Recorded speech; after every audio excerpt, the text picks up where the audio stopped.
Elefant İş Gücü Makinelerinden merhaba. İzmir'deki depomuzdan tüm Türkiye'ye selamlar. Burada 150 litre betoniyer harç karma makinemizi görüyorsunuz. Bu kurulu haldeki versiyonu. Bu da kutulu demonte halde. Bunu kurunca bu halde geliyor. 850 watt motor gücüne sahip, 220 volt ev elektriğiyle çalışıyor.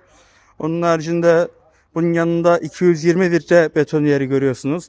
Bunun da 1050 watt gücü, motor gücü var. Gene 220 volt ev elektriğiyle çalışıyor.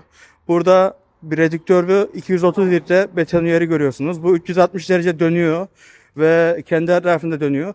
Ve aynı şekilde bu da 220 volt ev elektriğiyle çalışır. Burada da 260 litre betoniyer harç karma makinamızı görüyorsunuz. Bu en yüksek kapasitedeki betoniyerimiz. Şöyle içini göstereyim.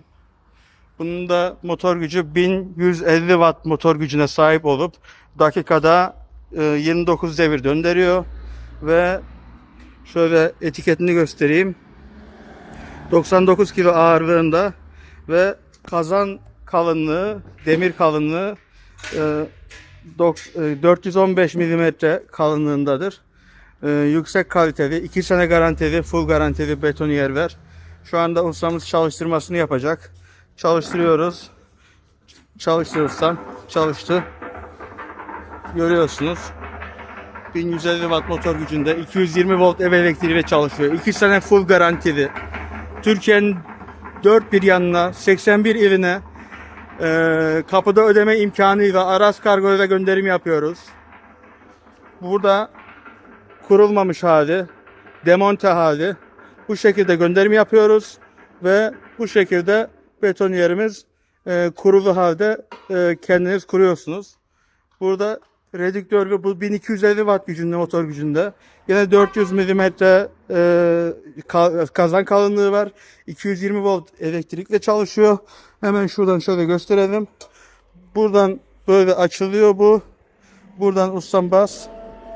Bu şekilde dönüyor. Redüktörlü olduğu için ömürlük bir makinedir. Burada böyle bir pimi var. Pimini çekip istediğiniz tarafa, istediğiniz taraftan harca döküp istediğiniz tarafa çevirebiliyorsunuz. Böyle. Böyle. Sonra aynı şekilde evet ustam döndürüyor şu anda. Ve kilitlenince de o şekilde hareketli kabiliyetine, manevrasına sahip. Ustam onu kapat, bunu da çalıştıralım. 220 litreliği. Bu da 1050 watt motor gücüne sahip olup gene 220 volt ev elektriğiyle çalışıyor. Şöyle çalıştırmasını yapalım. Görüyorsunuz. Elefant marka. Etiketini göstereyim. Dakikada 29,5 devir yapıyor. 61 kilo ağırlığında olup 220 volt ev elektriğiyle çalışıyor. Kapasitesi 220 litre.